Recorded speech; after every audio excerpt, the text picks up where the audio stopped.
you just found out that they tacked on all this uncharged conduct. Right, it's sentencing. Hmm. Yeah. All Um, right, so I'll start over from there, I guess. okay, and then one question I had for you is Yeah. do you think if you would have gone to trial, that it would have been a very different result just based on the evidence and the different things you know about the Well, case? well, I do.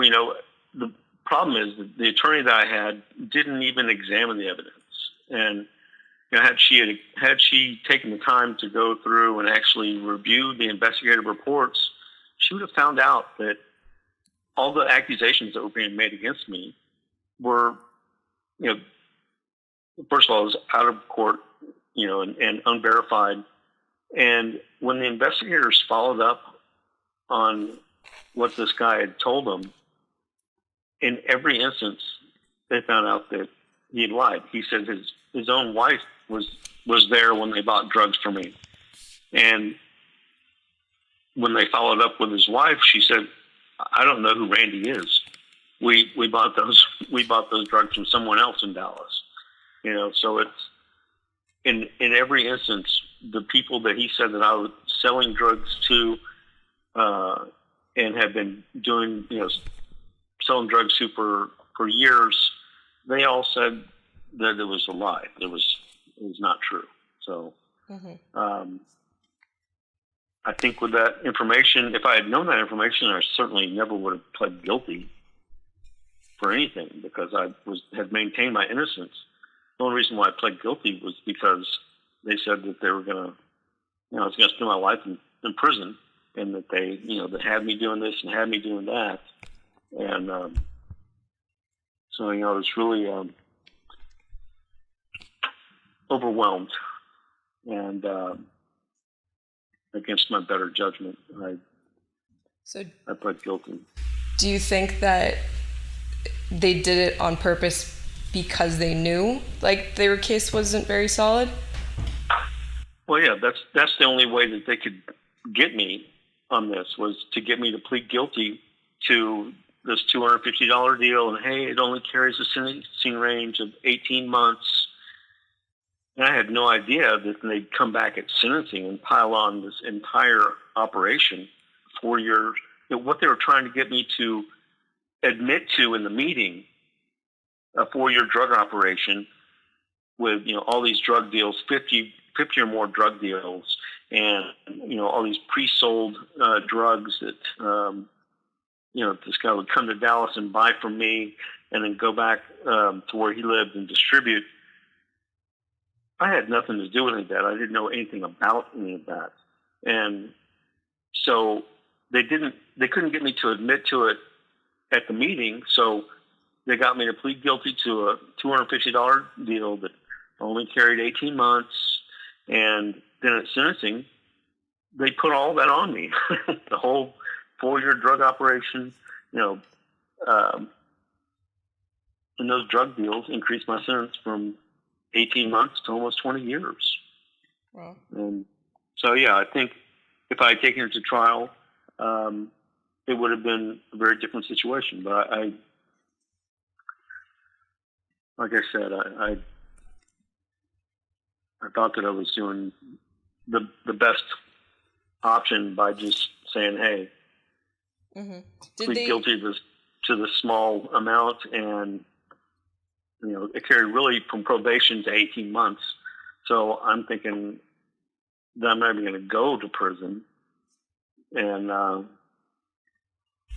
did they you know, mention any of this while you were having your talks with them, like any of these drug deals in this operation, or this was the first time you've heard of it when you were being charged? well, they were asking me to tell them about you know big time drug deals and moving pounds of methamphetamine. And I told them, I said, I don't know anything about that. I'm a drug user. Uh, you know, they um, they didn't have any concrete evidence. They didn't have any no drug buys. I never got caught with any drugs. Um, they don't have any text messages. They don't have any phone calls. None of that. And So, I don't. All I know is that the feds have a huge amount of power, and if they want to get you for something, they're going to do it. Mm-hmm. So that's what I've learned, and so I just bowed down and thought I was doing right by just pleading guilty to a small charge, which, like I said, what I pled guilty to was a $250 deal with intent to distribute.